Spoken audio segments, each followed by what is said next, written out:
September 25th, 1979. At a fighter award ceremony, Muhammad Ali to Jackie Chan, "You are not a real fight." The room laughed when Ali leaned in and said there were no wires here, no camera tricks. Jackie stayed seated, silent. Then Ali shoved him. Once, twice. A jab followed. What happened next lasted less than a second, took all the air from a legend's lungs, and ended the night in silence no one ever explained. Before we continue, subscribe to the channel and comment where you're watching from. Let's begin. September 25th, 1979 sat heavy in the air, the kind of Las Vegas night where even closed rooms felt watched. Caesar's Palace had sealed off a private banquet hall for a fighters' recognition dinner tied loosely to the WBA convention. No press badges, no cameras, just promoters, trainers, retired champions, and a few active legends nursing drinks and old grudges. People spoke in half voices. Chairs scraped softly. Glass clinked. The room already knew who it belonged to. Muhammad Ali arrived late.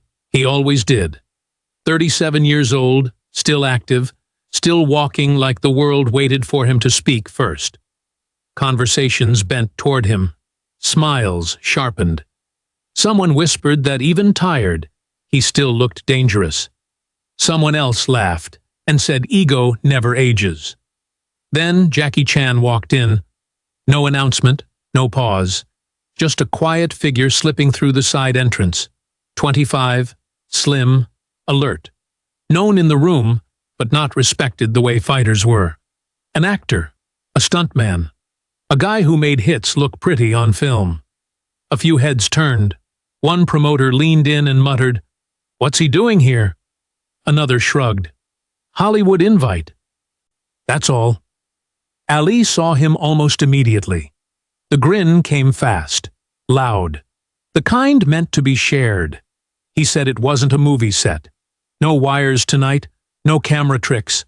A couple of tables laughed too hard.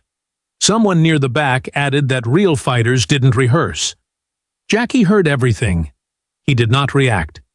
He slid into his chair, folded his hands, and kept his eyes down. Calm. Almost distant. Like he was somewhere else entirely. That silence bothered people. Ali kept talking. He liked rooms that answered him back. He liked resistance even more. The jokes sharpened. The tone shifted from playful to pointed. Someone whispered that Ali had been looking for a spark all night. Jackie stayed still. A trainer at the far table leaned to his friend and said, "That kid's either terrified or disciplined." His friend watched Jackie's hands and shook his head. "Nah, he's listening." The room felt tighter now, like something had already started, even though no one had stood up yet. Ali did not let the silence settle. He fed on rooms that leaned away from him.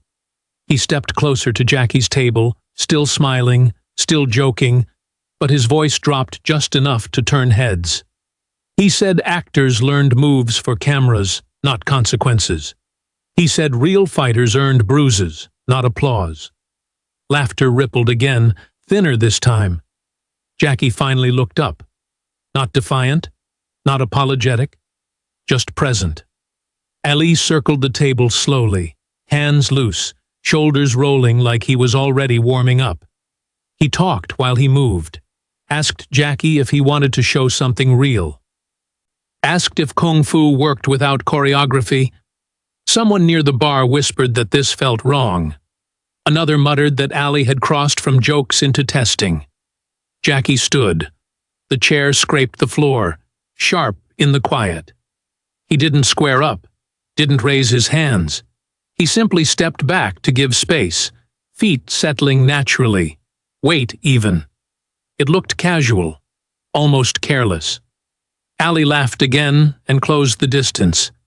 He gave Jackie a light shove in the chest. Not violent, more dismissive. Jackie absorbed it, heels barely shifting.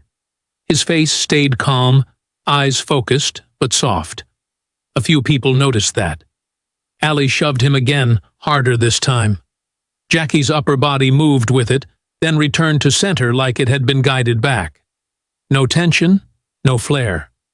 Someone at the nearest table stopped chewing. Someone else whispered, "Did you see that?" Ali's smile thinned. This wasn't fear. He could feel that now. This was restraint. And restraint irritated him more than bravado ever had. He stepped in close enough for Jackie to smell the cologne on his jacket, close enough for the room to hear their breathing.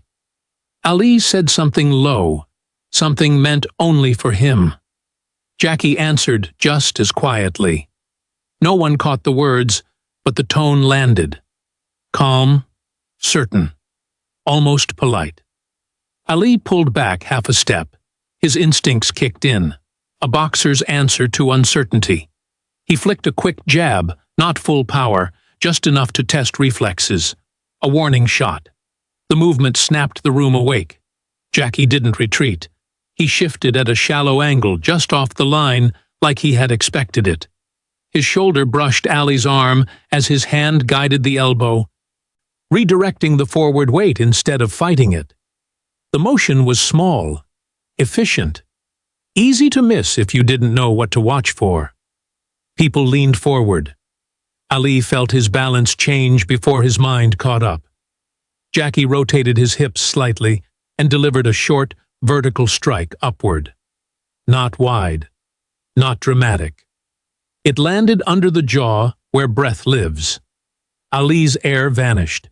He froze, eyes wide, hands instinctively clutching his chest as his body searched for oxygen that wasn't there. No one laughed. No one spoke. Glasses hovered halfway to mouths. Jackie stepped back and lowered his hand. The room went silent, realizing too late that it had just witnessed something it wasn't meant to see. Time stretched in strange ways after that. Not slow, not fast, just suspended. Ali bent forward, hands braced on his knees, chest heaving in shallow pulls that went nowhere. His face tightened, not in pain, but in surprise.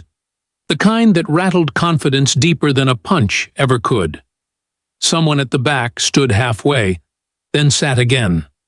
A glass tipped and spilled quietly onto white linen. No one reached to clean it. Jackie remained still. He did not watch Ali's struggle. His eyes stayed level, unfocused, as if the moment had already passed for him.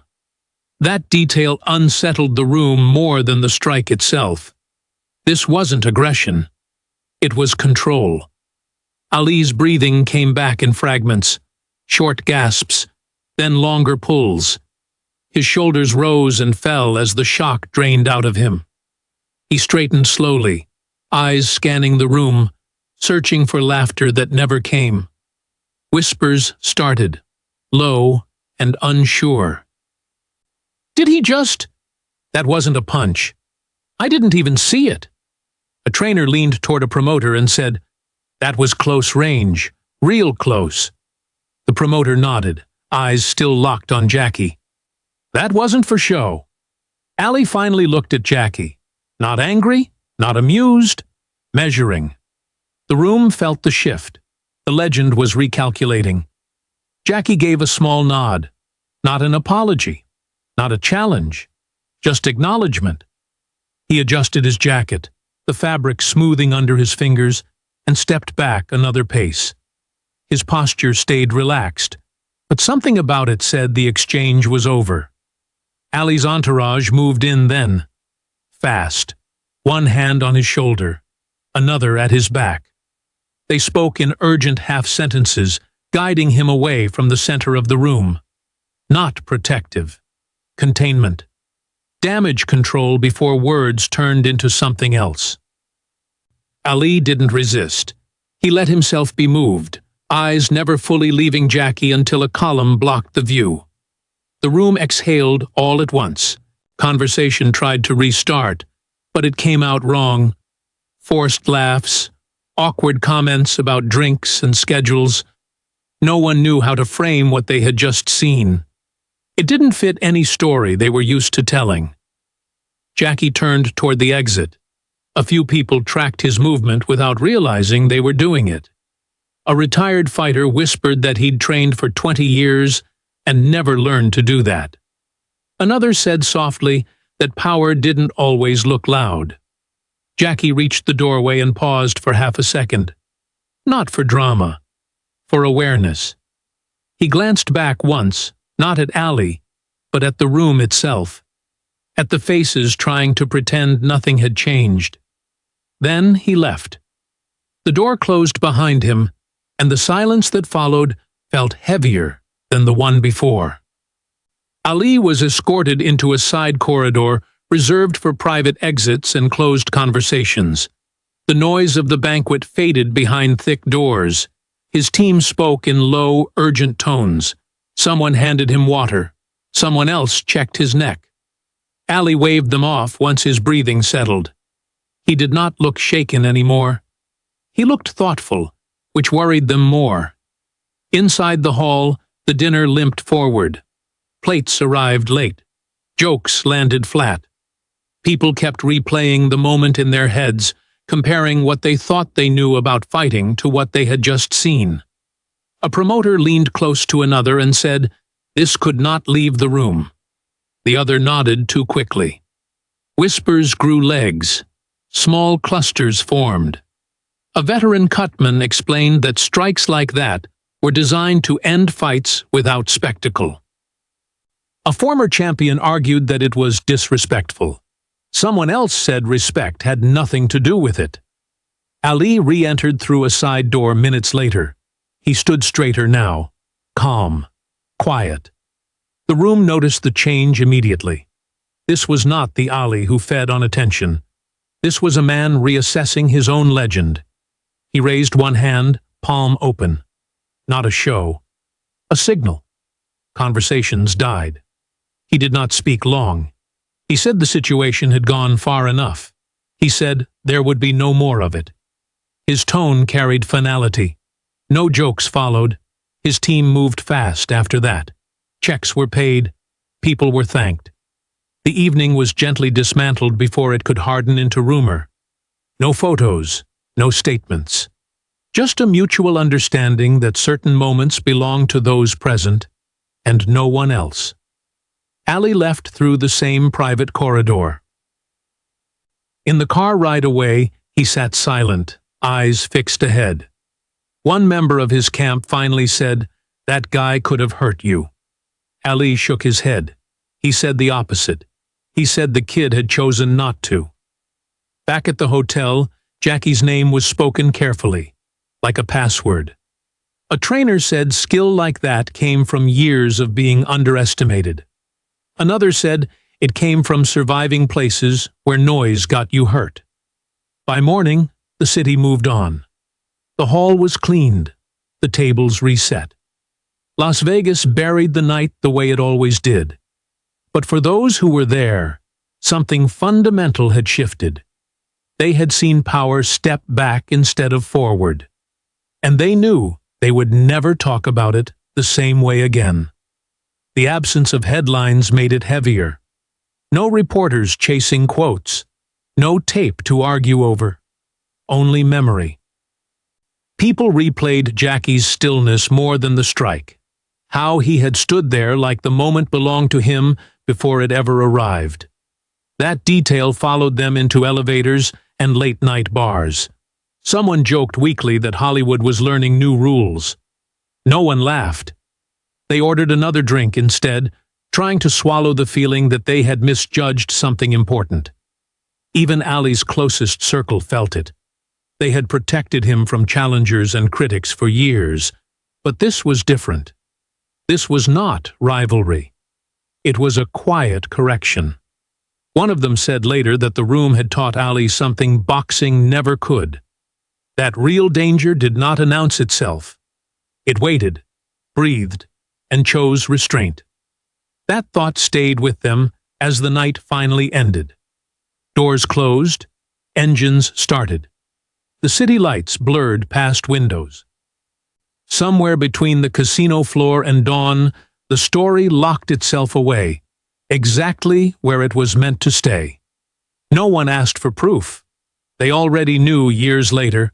Nothing about that night ever surfaced. No interviews, no memoir footnotes, no late-night anecdotes polished for laughs. The silence held. Ali never mentioned it publicly, but people close to him noticed small changes. Fewer impulsive challenges. More distance between jokes and hands.